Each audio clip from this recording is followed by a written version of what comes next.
So now let's see how we can work around with stack block inside of wordpress.com.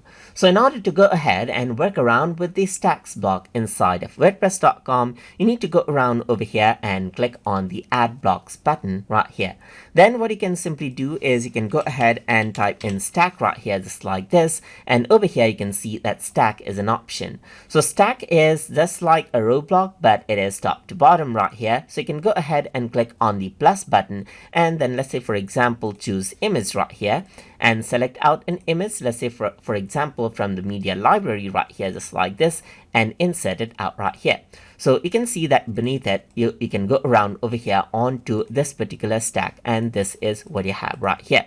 So now let me just go around over here, and then you can see that this is the stack right here, and you can change around the type of stack right here just like this as well. You can change around the orientation as well, as you can see. But let me just go around over here onto this particular stack, click on the plus button, and I can add in, let's say for example, another block in this particular stack as well. So you can see that I can go ahead and type this in, and this particular paragraph right here that I added in is in this stack. So you can go ahead and change around the location of the stack right here just like this, and change around the orientation as well.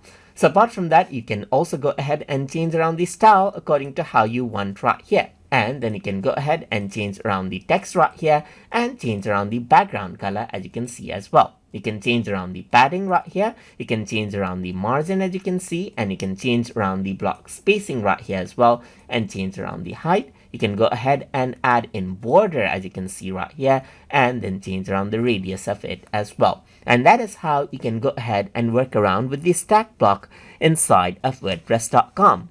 So hope you guys learned something as always.